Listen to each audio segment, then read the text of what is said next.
Now, from the area's leader in live local news, this is Wyln News, the area's #1 source of live local news and information in Luzerne, Schuylkill, Carbon, and Columbia counties. Wyln News starts now. Good evening, and thank you for joining us on Wyln News. I'm Ryan Prosick. Students from the McAdoo-Colares Elementary and Middle School were reportedly kicked off their bus Wednesday afternoon. Parents say the students were ordered to get off the bus after just one stop, which had some students walking up to half a mile to get to their homes. This was only the second day of class for the students, who along with the parents are searching for answers to why this happened. We reached out to Superintendent Dr. Brian Uplinger and Supervisor of Transportation Melissa Gambini for comment, but both were unable to be reached. Emergency crews responded to a motor vehicle accident in Foster Township on Wednesday after 2 children were struck by a vehicle. The crash occurred at the intersection of Park Street and South Street. According to officials, the victims were ages 5 and 11. The 11-year-old was reportedly stuck under the vehicle for 15 minutes before he was able to be extricated by emergency crews. Both children were flown to Lehigh Valley Cedar Crest in Allentown for treatment. Officials reported that the injuries the children sustained were serious, but that their condition was stable. According to officials, the driver in the incident remained on scene and has been cooperative with authorities. No injuries to the driver have been reported. A public meeting was held on Wednesday at the Laurel Mall to present the findings of the Hazleton Speaks project to the community. Hazleton Speaks is a combined effort by Hazel Township, West Hazleton Borough, and the City of Hazleton to create a comprehensive plan for the community. We spoke with project manager Shannon Kalori about the purpose of the plan for the community.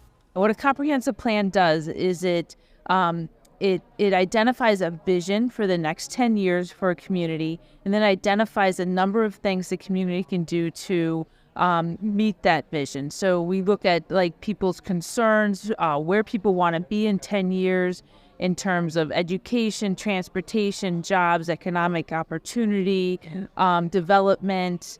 Look at is the community growing? Is it decreasing in size?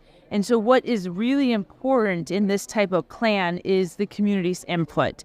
According to Kalori, the project has been gathering input from the community in a variety of ways over the last few months.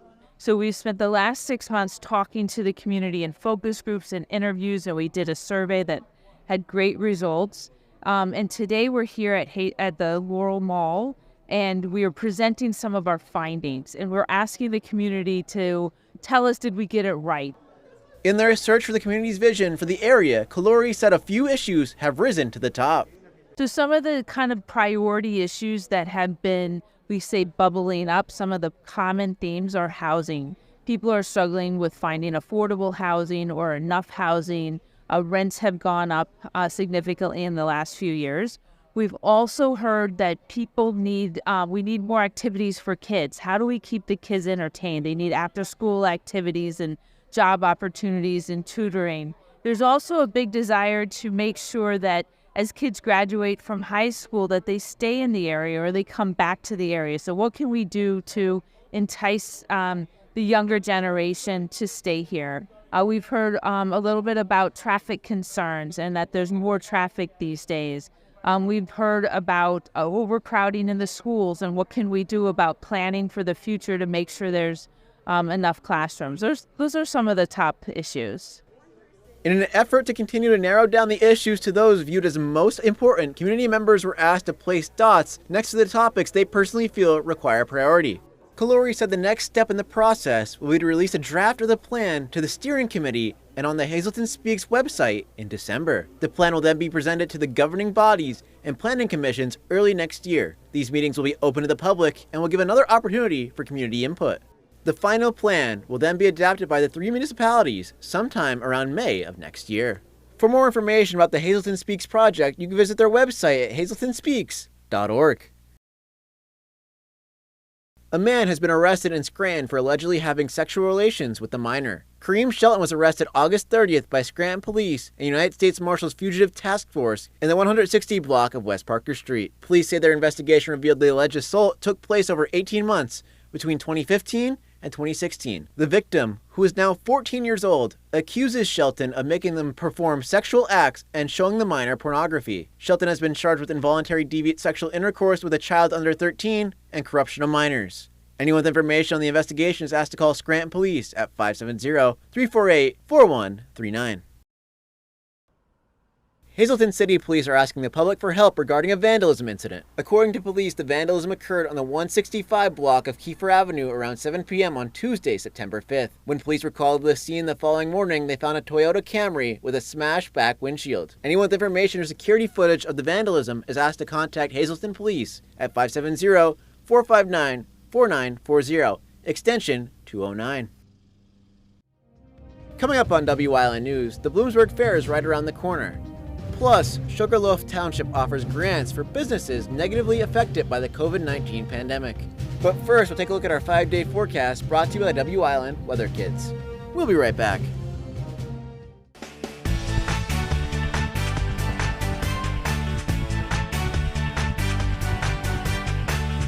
Hi, my name is Juliana Santai, and tomorrow's weather will be partly cloudy.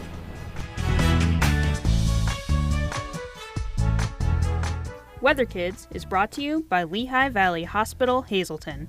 Your health deserves a partner.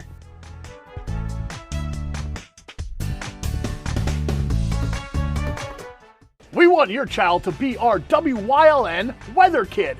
Your child can be our feature weather reporter of the day on WYLN News and WYLN social media posts just by using your smartphone or any video recording device. It's easy. All ages are welcome, from toddlers to teens. To find out how, go to the weather section of WYLNTV.com or look for our post about it on the WYLN News Facebook page.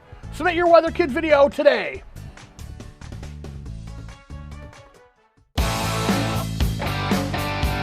BLB Auto Sales, a division of Barbush Automotive. BLB has deals that can't be beat. They carry trucks, vans, SUVs, sedans, and sports cars, and all at the lowest prices. Barbush Automotive can handle all vehicle repairs since they do it all.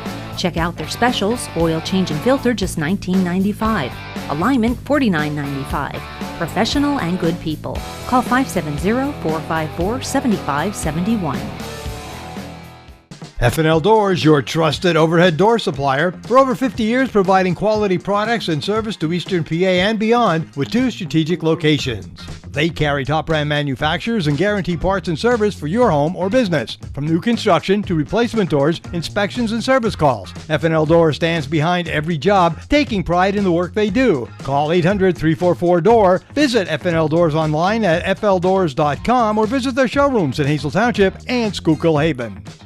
High school football is back on WYLN TV 35. You can always count on WYLN for all the action, not just the highlights. This week, the Panther Valley Panthers travel to Mohanoy area to take on the Golden Bears. Kickoff is at 7 p.m. with Marty Burns, Joe DeMelfi, Mike Sosar, and the WYLN sports team. Over the air on 35.1 in Hazleton, 47.1 in Berwick and Bloomsburg, Service Electric Channels 7 and 507, and online at WYLNTV.com. Welcome back to WYLN News. The Bloomsburg Fair Association hosted a luncheon on Wednesday where members of the media were invited to speak with fair officials about what the upcoming Bloomsburg Fair will have to offer. We spoke with Bloomsburg Fair President Randy Karshner, who said the fair is guaranteed to have something for everyone. It's a year in the planning, and we finally get to put the puzzle together, and the vendors are all coming, the lots are all full.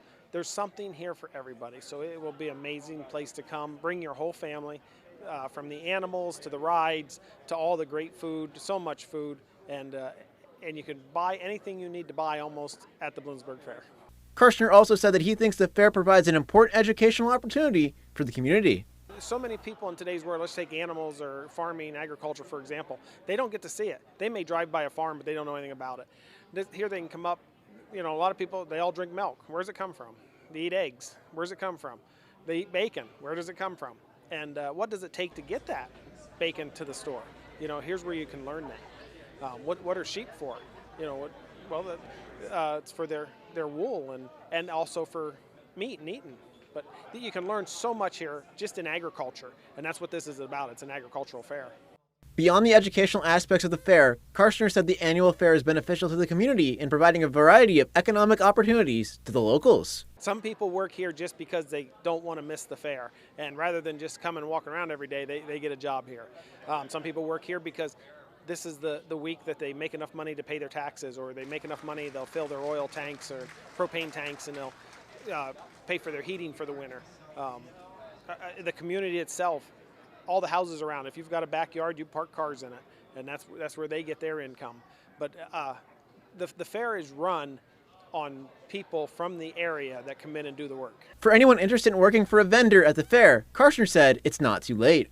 A lot of the vendors, as they start to move in this Saturday, and they'll be setting up for 2 weeks, you can come in, the fairgrounds are open, come in, see the vendors, see which ones need help. Some of them have signs hanging out, some of them don't.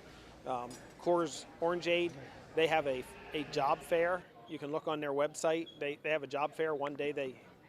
And groves of people come to line up and apply for jobs at this fairgrounds. The Bloomsburg Fair will run from Friday, September 22nd to Saturday, September 30th at the Bloomsburg Fairgrounds.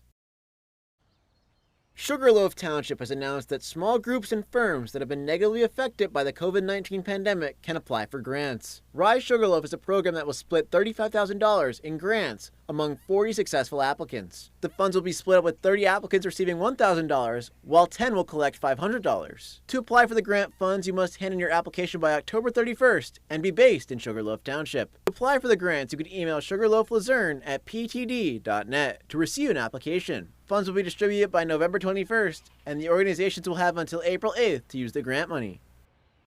A GoFundMe campaign has been started for Wilkes-Barre Township Police Officer Christopher Mackey. Mackey has worked with the Wilkes-Barre Township Police Department since 2020 and has been an integral part to the safety of their community. During his time of service, Mackey has developed a chronic illness requiring that he receive surgery. Robert Caparel has started this campaign to assist Mackey while he recovers from surgery. Nearly 200 people have donated so far, totaling over $14,000. If you would like to contribute to Officer Mackey's recovery, Monday, September 25th in Bloomsburg, Pennsylvania, the Bloomsburg Fair presents Grammy Award-winning artist Richard Marx. Live on the Wise Markets Grandstand stage with special guest Starship featuring Mickey Thomas. Tickets are on sale now. Get yours and learn more at bloomsburgfair.com. Or charge by phone by calling 570-784-4949 and selecting option 6. Produced by Variety Attractions. Your guide to everything Pocono Mountains is PTN, the Pocono Television Network.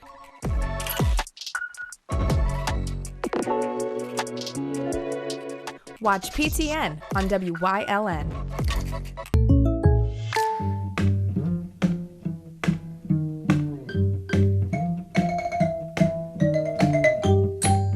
Contact Pete Casalica for a home and auto quote today. WYLN programming is online all the time. Visit our website at WYLNTV.com to check out archive shows and a live stream of our broadcasts. And don't forget to visit all of our social media pages for breaking news, weather, and sports. You can also head directly to our YouTube page for all our programming at youtube.com/WYLNTV35. Subscribe and ring that bell so you get notified every time there's a new show available online.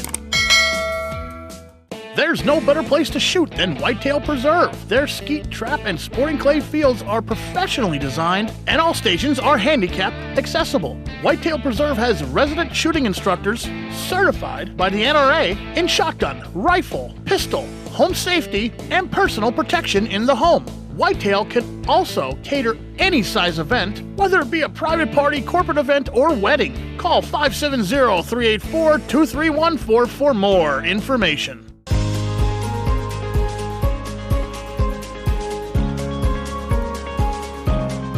Hello, I'm WYLN historian Chris Fulmer.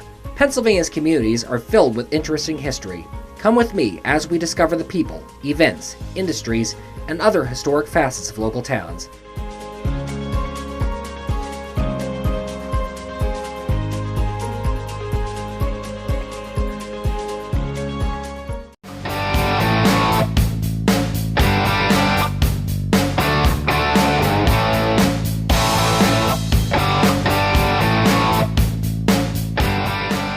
welcome back to a Thursday edition of Let's Talk Sports, where we will preview UFC 293, and we do not even have to start with the fights.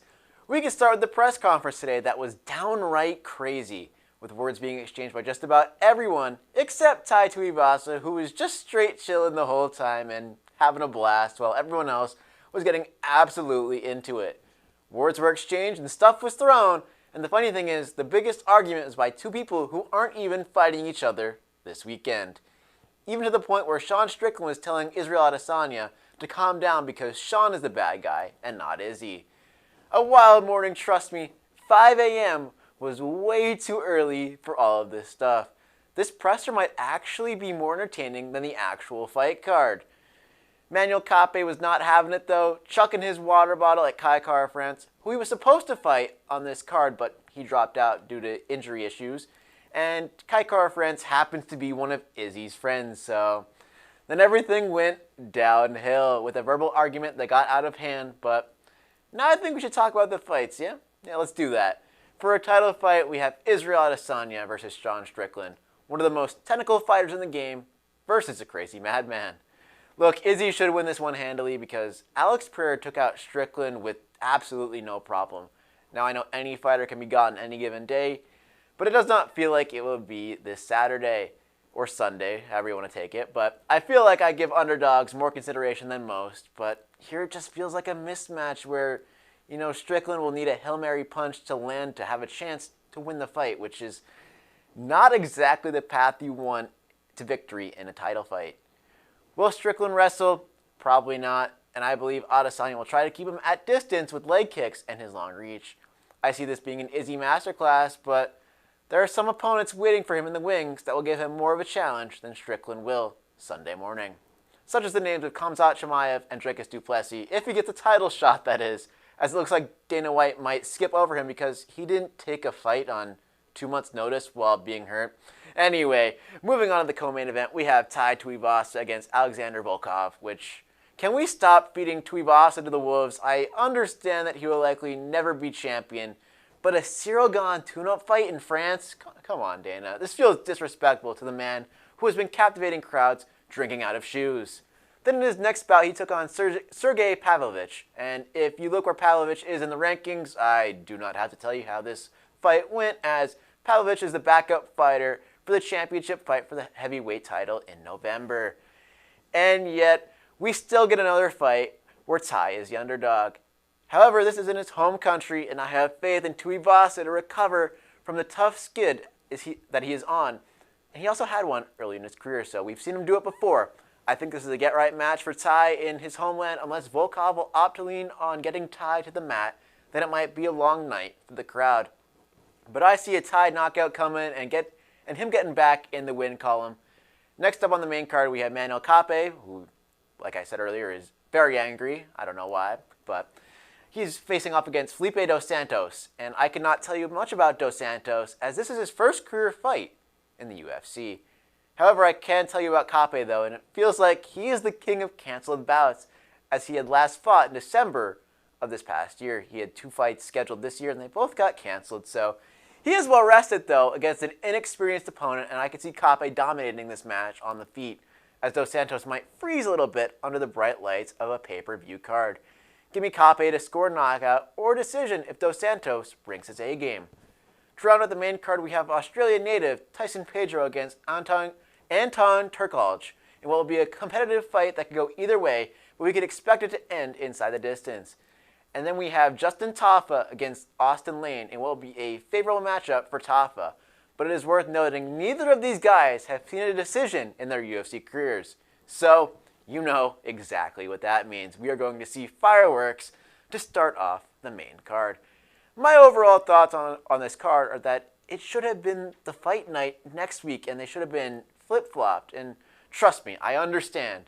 Izzy will never have to do another fight night as long as he steps into the octagon, because he just sells way too many pay-per-views. But the fight night card is just stronger from top to bottom. And to cap it off, we also get a title fight on that, seeing Valentina Shevchenko take on Alexa Grasso to try and retain the flyweight title. There are other top prospects on that card, including Jack Della Maddalena against Kevin Holland, which looks to be a fantastic fight. And Raul Rosas Jr. makes his return to the octagon after losing his 0 in the last column. But the final thing I have to say is there are 5 ranked fighters on UFC 293, and there are 7 on the fight night, which is absolutely wild to me, but I am looking forward to that one giving it a proper preview later next week. But that does it for this edition of Let's Talk Sports. We'll see you back here tomorrow for a recap of Chiefs-Lions. The NFL season starts tonight. Everyone, have a good one.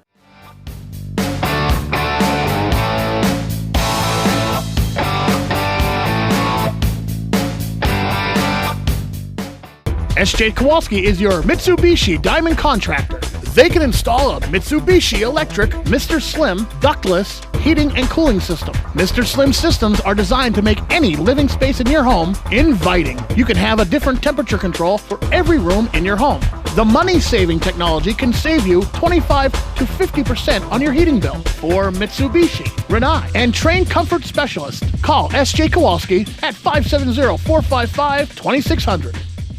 F&L Doors, your trusted overhead door supplier. For over 50 years providing quality products and service to Eastern PA and beyond with 2 strategic locations. They carry top brand manufacturers and guarantee parts and service for your home or business. From new construction to replacement doors, inspections and service calls. F&L Doors stands behind every job, taking pride in the work they do. Call 800-344-DOOR. Visit F&L Doors online at fldoors.com or visit their showrooms in Hazel Township and Schuylkill Haven.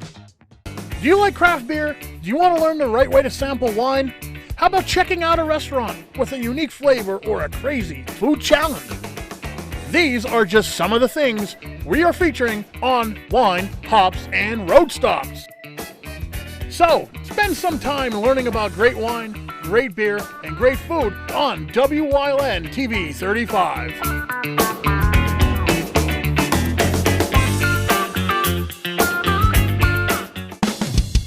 PPW Nation, get ready for the best of PPW Season 2. Join Paul Bowe, E. Julius Kuiper, Alexander Bravado, Tom Mitchell, and Alex Watt as we take you down memory lane and relive some of the best PPW matches of all time.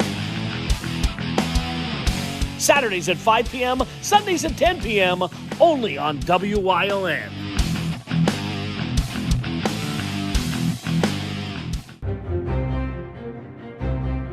Like and follow WYLN News on Facebook for the WYLN News Midday Update, posted daily between noon and 2 p.m., powered by Lehigh Valley Health Network.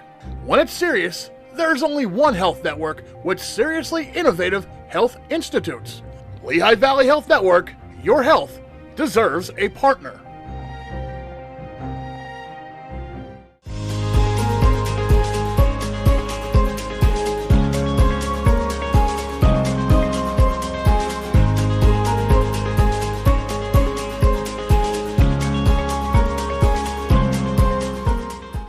In the mid-20th century, the efforts of a group of local businessmen known as the Committee of 100, a predecessor to today's Wilkes-Barre Chamber of Business and Industry, would pay off for the mountaintop area. Realizing that coal mining was entering its death throes in the Wyoming Valley, the group sought to diversify the local economy with more manufacturing jobs. To this end, they purchased 750 acres of land in Wright Township between Route 309 and what was then the main lines of both the Lehigh Valley Railroad and Central Railroad of New Jersey. The subsequent Crestwood Industrial Park opened in 1953, luring in such notable businesses as the Eberhard Faber Pencil Company, Poseidon Pools, and RCA. Today, Crestwood Industrial Park is the largest industrial park in northeastern Pennsylvania, hosting Gatorade, Phillips Lighting, and Mission Foods among other tenants, ensuring that the industrial heartbeat of the region continues to beat on. Over the years, many school districts had existed in the greater mountaintop area. In 1955, the decision was made to merge the many into one, as it started happening all over the state at that time. High schools in Fairview, Wright, Rice, Dorrance, Denison, and Slocum Townships, as well as in the boroughs of Whitehaven, Penn Lake, and New Angola, were all merged together into what was called the Central Luzerne County Joint School District. This somewhat unwieldy name would last for only 13 years, before it received the more condensed title of Crestwood School District in 1969, a name that was pulled out of a hat filled with numerous possible names by the school's first senior class. This initial class would also choose the nickname Comets for the school, as well as its primary colors of red and white, red having been Whitehaven High School's main color, and white having been Wright Township High School's color. Crestwood would first field a football team in 1968, The team initially played in the Suburban Conference with such schools as Honesdale and Western Wayne, before switching to its current home in the Wyoming Valley Conference in the late 70s. Comet football has had some notable success over the years. The 1985 team would be Eastern Conference champions. The 2014 team went undefeated and won the District 2 championship, and the 2022 Comets made it all the way to the state semifinals. Crestwood basketball has also had much success in the recent decades. Under the direction of Coach Mark Atherton, Comet basketball teams have won 6 Wyoming Valley Conference titles and 6 District 2 AAA titles. And then there's the powerhouse that is the Comet field hockey team. The Big Red Machine, as they call themselves, won 5 state titles under the tutelage of legendary coach Elveda Gemski, and had the honor of seeing 2 of their alumna, Diane Madel from the class of 1984 and Sarah Silvetti from the class of 2000, compete in the Olympics in Atlanta and Beijing, respectively. Today, over 60 years after its founding, Crestwood High School prepares approximately 1,100 students for the world, with its next set of students coming up from Rice and Fairview Elementary Schools and Crestwood Middle School.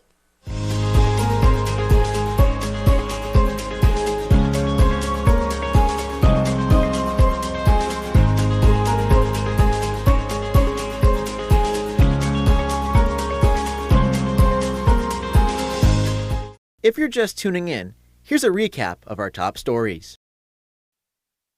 Students from the McAdoo Colares Elementary and Middle School were reportedly kicked off their bus Wednesday afternoon. Parents say the students were ordered to get off the bus after just one stop, which had some students walking up to half a mile to get to their homes. This was only the second day of class for the students, who along with the parents are searching for answers to why this happened. We reached out to Superintendent Dr. Brian Uplinger and Supervisor of Transportation Melissa Gambini for comment, but both were unable to be reached.